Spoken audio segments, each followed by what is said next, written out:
Kalau kita mencintai Allah, kalau dasar kita sudah cinta dengan Allah itu sudah mapan, maka segala sesuatu yang diberikan kepada Allah terhadap kita, tidak ada yang tidak rasa enak. Semuanya enak. Walaupun orang melihat, loh kamu itu gimana? Itu kan musibah kok kamu menikmati. Karena cinta.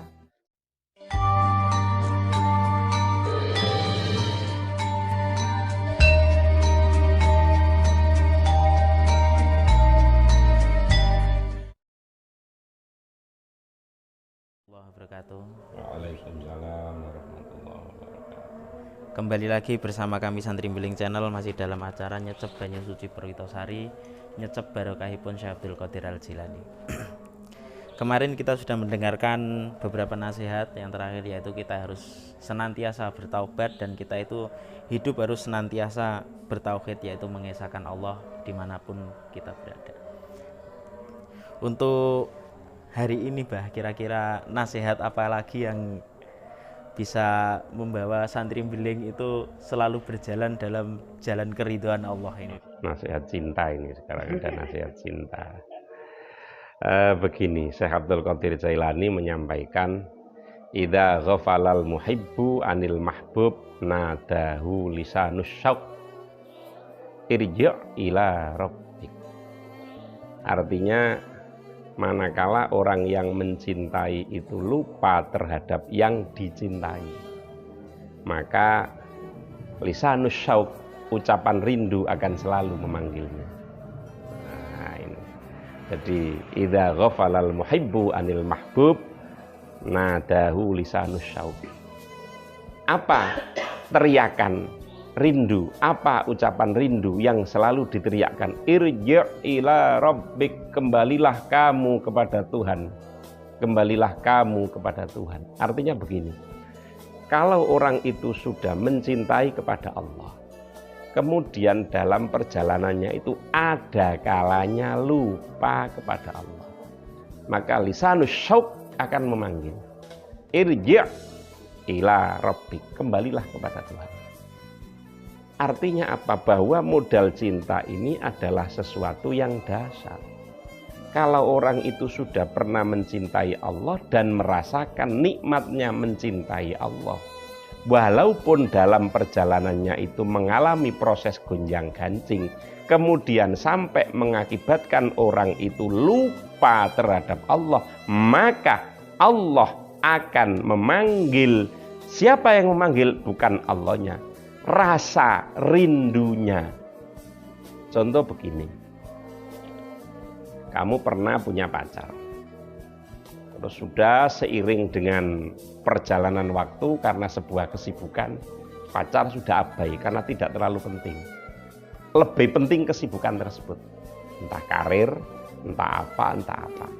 Di dalam proses perjalanan mesti ada rasa kalut, suntuk, bosen, atau bahkan sampai ada sebuah ganjalan yang berupa cobaan. Pasti pada saat itu Anda akan berdiam diri sambil iya, ngene biyen niku, mesti kan gitu. Iya ya, andaikan saya dulu itu masih nyambung dengan si fulana, mungkin ada yang ngasih motivasi saya. Kira-kira begitu. Itu ilustrasi cinta manusia dengan manusia. Lah, ilustrasi hamba yang mencintai Tuhannya, kemudian dalam perjalanannya dia terabaikan, dia diabaikan cintanya oleh kesibukan-kesibukan yang numpuk, pasti lisanus syauq akan memanggil. Di saat dia terpepet, di saat dia terhimpit, di saat dia terkena banyak masalah, maka yang muncul adalah suara, wah kalau gitu lebih baik kembali lagi kepada Allah.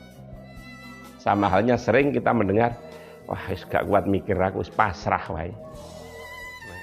Itu artinya nadau lisanus syauq irji' ila rabbik.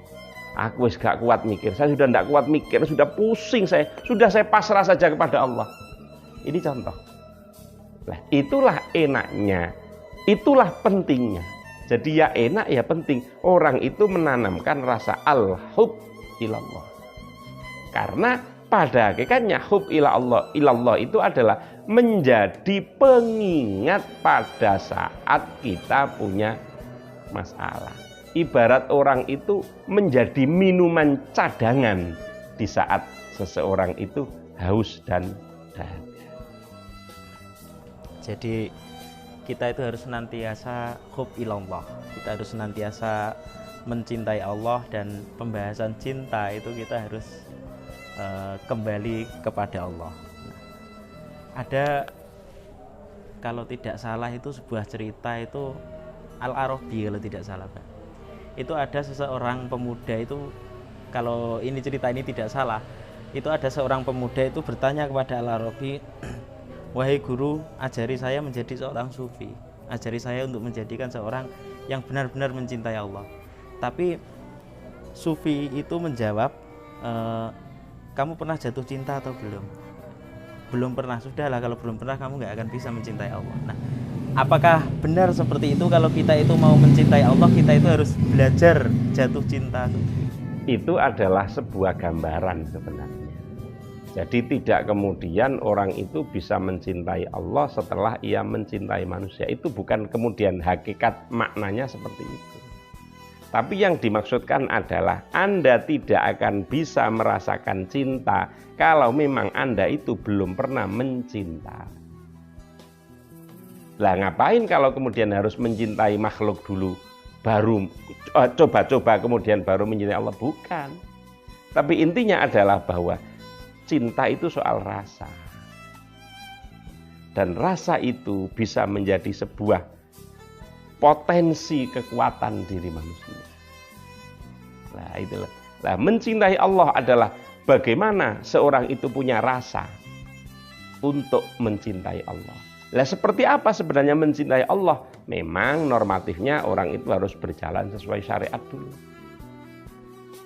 Itulah yang kemudian sering bagaimana amal ibadah kita itu mampu menghasilkan rasa.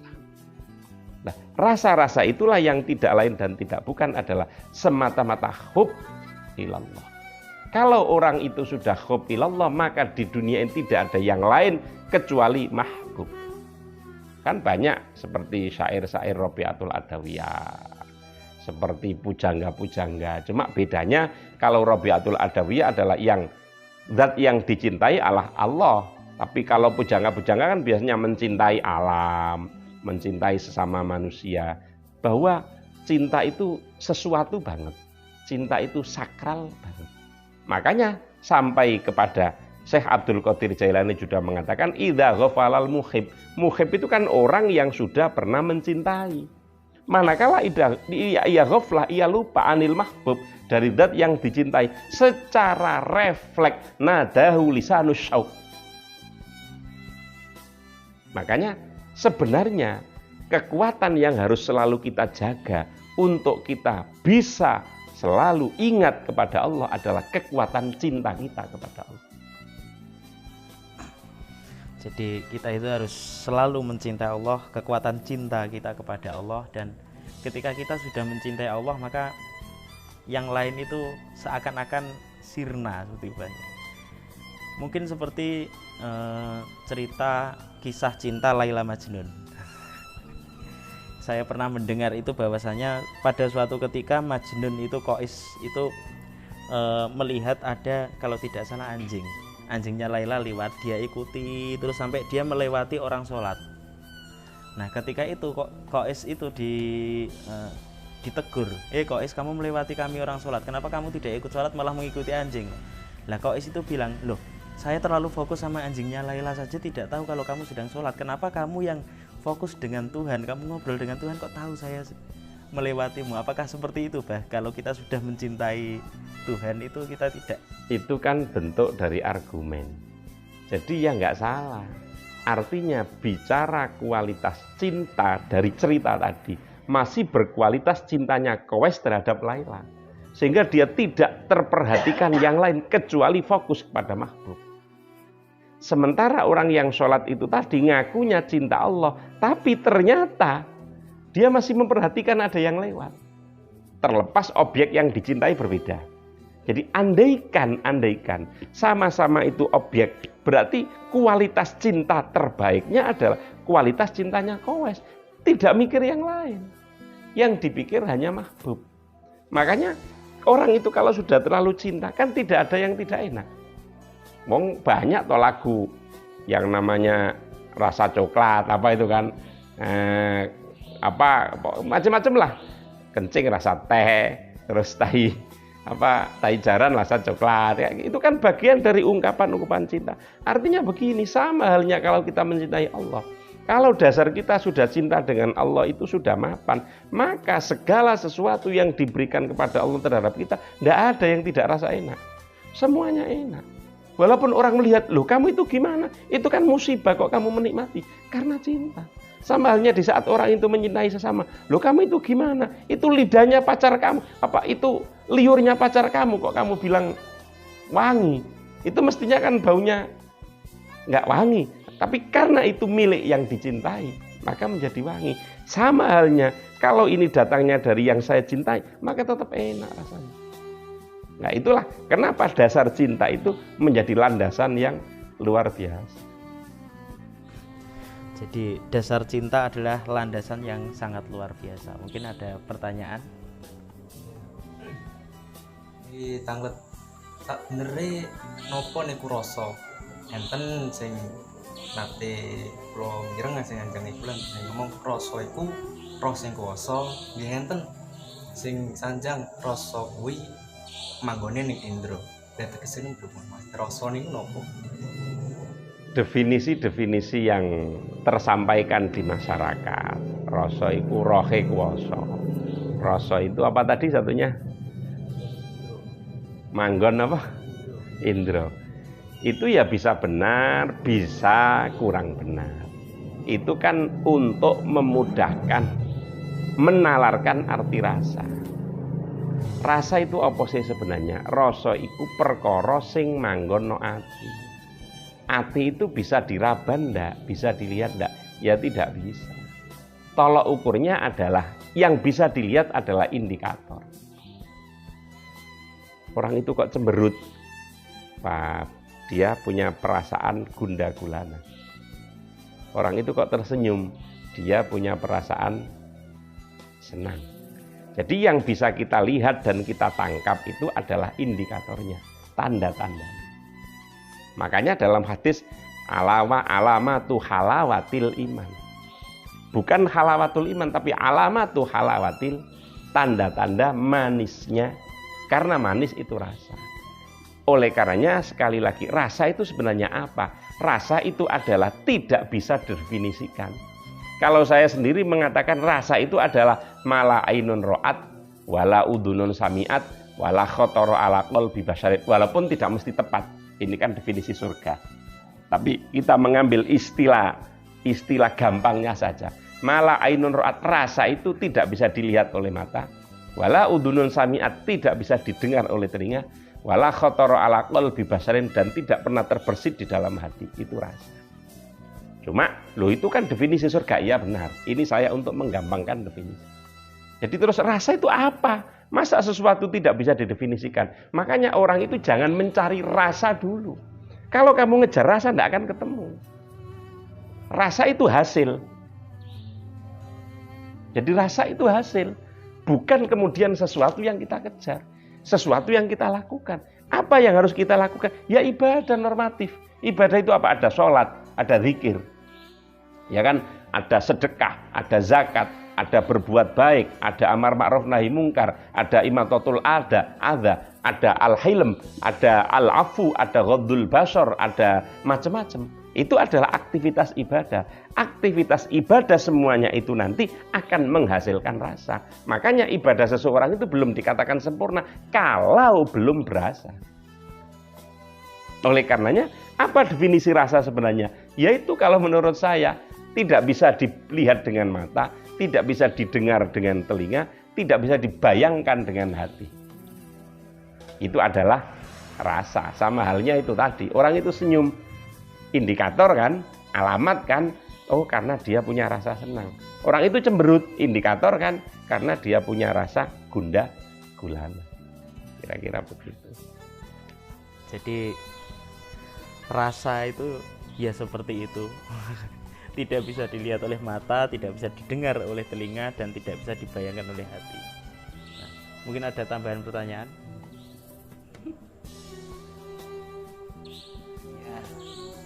Jadi cinta terhadap Gusti Allah, caranya cinta bener-bener cinta terhadap Gusti Allah itu gimana?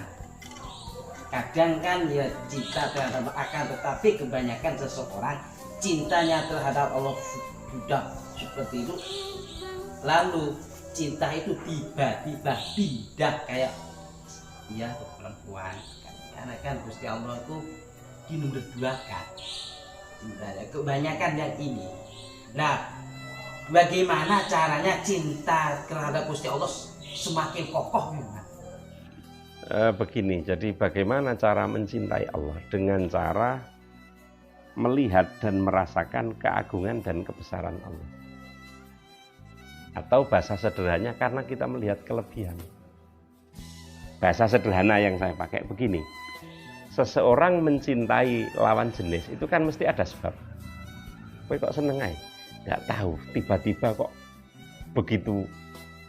begitu saja. Ini saya ilustrasikan itu adalah hidayah. Iya kan? Makanya tidak mungkin seseorang itu bisa mencintai tanpa ada rahmat dan fadlnya Allah. Sak kelebatan, kira-kira begitu. Kemudian walaupun sak kelebatan, nggak tahu tiba-tiba begitu saja. Setelah kemudian tiba-tiba begitu saja, mesti ada sebab. Di bawah sadar ini ada sebab. Apa? Itu loh saya seneng rambutnya ikal. Oh iya itu loh saya seneng orangnya perhatian. Wong saya setiap menjelang tidur selalu di SMS, selalu di WA. Perhatian banget sama saya. Oh iya itu loh saya seneng orangnya cerdas. Oh itu loh saya seneng orangnya lincah. Nah, itulah kemudian bagaimana cara kita mencintai Allah dengan cara menanamkan pada diri kita akan bahwa Allah itu luar biasa. Kadang-kadang kita itu kan tidak menyadari, ngerti tapi tidak nyadar. Sama dengan kita juga ngerti itu cantik, tapi tidak bisa kemudian kita langsung cinta. Oh itu loh cantik, tapi tidak bisa langsung cinta. Ngerti, tapi tidak nyadar. Ya kan? Beda. Kalau kita mencintai Allah itu menyadari bahwa iya ya Allah saya ini tidak bisa apa-apa. Saya tidak punya apa-apa. Saya butuh Engkau ya Allah. Saya memerlukan ini, itu. Sehingga kemudian dikejar terus Allah itu. Karena kita merasa butuh kepada Allah. Karena kita merasa nyaman dari perlindungan Allah. Karena kita merasa tenang atas naungan-naungan rahmat Allah. Itu caranya bagaimana kita mencintai Allah. Lah kemudian, kenapa kadang-kadang kita itu kadang begini, kadang begitu? Ya karena kita belum stabil. Nah itulah namanya manusia punya nafsu. Dan itu wajar. Makanya ada gandengannya dengan tobat itu tadi, inabah. Tobat itu kan menempel di mana-mana. Setiap tahapan, kan selalu ada tobat terus kan. Ya karena itu tadi. Ada kalanya kemudian tobat, ada kalanya tobat. Itu sambalnya kita sudah punya pacar, kita sudah punya istri. Wah sudah cantik, sudah begini. Begitu keluar kadang, mesti kan, itu ibarat kekeliruan. Kemudian ingat, ya Allah saya punya istri. Ya sambalnya kita mencintai Allah, kemudian sedikit ngeleyor. Kira-kira begitu. Tapi balik lagi. Karena jalur cintanya sudah jalur yang tepat. Dan memang dia benar-benar mampu mencintai dengan cara-cara yang tepat. Jadi seperti itu. Cara kita mencintai Allah itu, kita pertama juga harus beraktivitas. Seperti ibadah, sholat, dan lain-lain. Kita beraktivitas. Kalau diilustrasikan menurut Kang Sukron tadi, mungkin ketika kamu mencintai seorang wanita, kamu harus selalu nyepik terus, di SMS terus, di WA terus, dan lain-lain. Nanti akan timbullah sebuah rasa. Mungkin hampir sama seperti itu. Kita itu harus berjalan sesuai jalan kita. Kita itu hamba, harus menyembah. Kita harus selalu ingat kalau kita itu butuh kepada Allah.